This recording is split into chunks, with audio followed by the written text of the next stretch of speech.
का मूल नाश करने के लिए, वासना का, भगवान शिव ने कहते हैं 88,000 वर्ष तक घोर तप किया।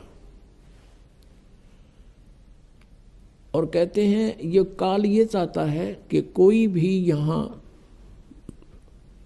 प्राणी विवाह के बिना ना रहे, यानी वासनाओं को कोई कंट्रोल ना कर ले, कहीं यहाँ पर फिर रिवाज पड़ जावे और संतानों उत्पत्ति ना करें। संतानों उत्पत्ति नहीं करेंगे तो मैं खाऊंगा कैसे? हम तो उसके बकरे और बकरियां हैं काल के।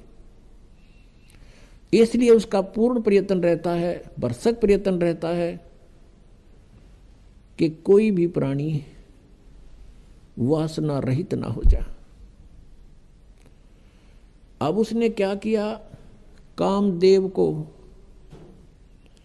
एक पुरुष रूप तैयार करके वहां भेज दिया। अपना आत्मा जैसे ऑल आउट होती है, ऑल आउट को कहीं लगा दिया जाए घर के कमरे किसी कक्ष में, तो वहां मच्छर चक्कर काटना शुरू कर देते हैं, उसको ऐसे डगमगा जाते हैं, गिरने लग जाते हैं, उनके बस की बात नहीं होती। ऐसे एक देव है, उसके अंदर उसने ये गुण विशेष भर रखा काल ने, और वो जाकर के वहां बैठा दिया उसके आसपास। तो उसके कारण भी भगवान शिव जी में कोई अंतर नहीं हुआ, वो तप करता ही रहा। फिर उसने कामदेव ने अपनी पत्नी, उसका नाम रति है, उसको भेजा। वो बहुत खूबसूरत है, भगवान शिव के सामने डांस करने लगी। उसने सारा कुछ कर लिया, भगवान शिव पर कोई असर नहीं हुआ। और यहां तक कहते हैं कि भगवान शिव ने अपना तीसरा नेत्र खोल के और कामदेव को वहां नाश कर दिया, भस्म कर दिया। तो फिर ये सब काल के जाल हैं जो ब्रह्मा विष्णु महेश के भी समझ में नहीं आई थी ये बातें। भगवान शिव ने सोच लिया कि मैं अब वासना रहित हो गया, अब ना रहेगा बांस ना बजेगी बांसुरी, ऐसा काम कर दिया। वहां से चल पड़े, अपना आराम से विचरने लगे, घूमते रहते हैं, बैठते हैं, फ्री आराम से रहते हैं। अब काल ने सोचा भैया तो बात बिगड़ेगी, दूसरे और देखा ये ऐसे ही फिर बैठ जाएंगे हठ योग करने के लिए, यह तो बात बनी नहीं, कहीं औरों की भी रुचि ना हो जाए, हम भी भगवान शिव जी की तरह से वासना रहित होएं।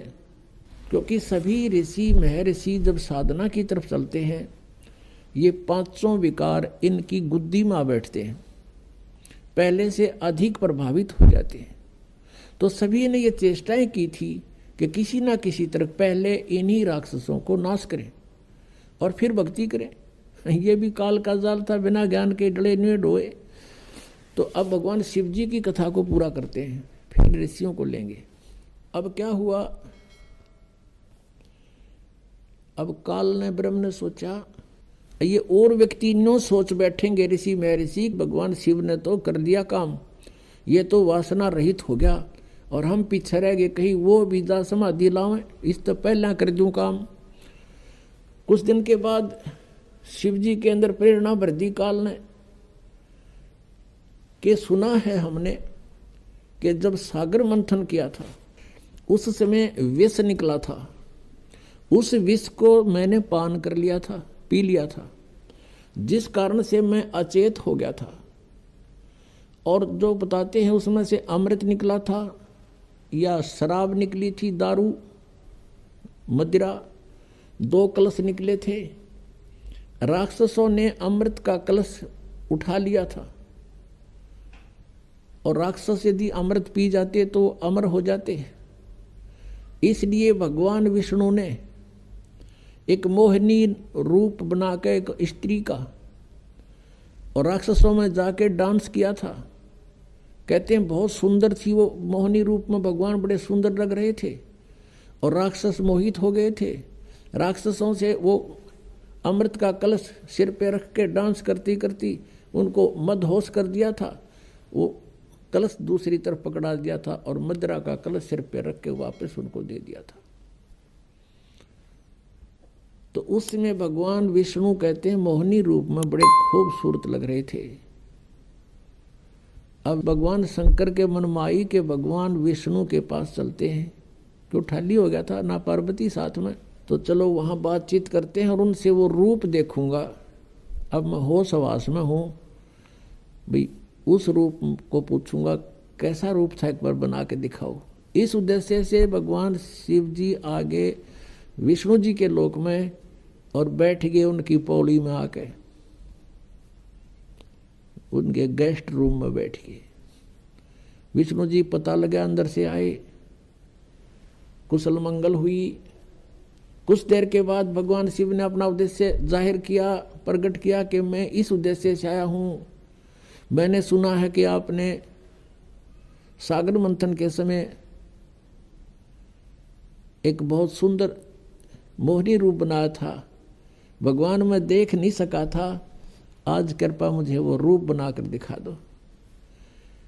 भगवान विष्णु हंसने लगे कि हे भोलेनाथ, वो तो कोई सर्कमस्टांस थे और जब वो बनाना पड़ गया, ये बताओ नहीं रूप बनाऊँ, कोई बात हुई या मुझे शर्म लगेगी। अब भगवान शिव जी कहने लगे कि जब तक आप मुझे वो रूप बनाकर नहीं दिखाओगे तब तक मैं यहाँ से नहीं जाता। मैं तो ये बैठ गया और बैठ गया उनके द्वार का आगे पार्क में, बगीची में हठ योग करके। भगवान विष्णु ने सोचा कि 88,000 वर्ष तक ये उड़ा बैठ के आ गए, अरे भी इसने चिमटा गाड़ दिया, ये उठे नहीं। इससे पीछा छुटवाने के लिए भगवान विष्णु ने कहा, वहाँ तो उनसे कहा कि नहीं ऐसा नहीं हुआ करता, ये मुझे शर्म आती है, मैं नहीं ऐसा कर सकता। यूँ कह के अपने घर में अंदर चले गए महल में। वहाँ से अंतर ध्यान हो गए और उसी बाग में, सामने भगवान विष्णु का बाग था उस रेस्टोरेंट का, उसमें कुछ दूरी पर एक सुंदर लड़की का रूप धारण कर लिया। और भगवान शिव जी की दृष्टि जब पड़ी, भगवान शिव जी उठ कर चाल पड़े हैं और वो मोहनी रूप आगे आगे चलने लगा, वो पीछे पीछे। भगवान ने भी स्पीड पकड़ दी, अच्छी दूर तेजी से चलने लगा और वो कभी वृक्षों से इधर हो जावे, कभी इधर से, और जाके भगवान शिव ने उसका हाथ पकड़ लिया। पहले भगवान शंकर पूछ रहे थे विष्णु जी से कि ईसा मोहनी रूप के हो गया, सारे बावड़े बना दिए हुए, राक्षस उन सेना रहे आग भी, तो उसने कलश भी बदल दिया, ऐसे कभी हो सकता है, न्यू कह रहे थे।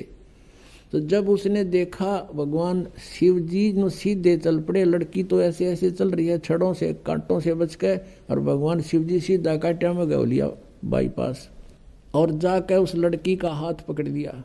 जो ही उसने हाथ छुआ उसी समय भगवान विष्णु जी अपने रूप में खड़े हो गए और हंसने लगे।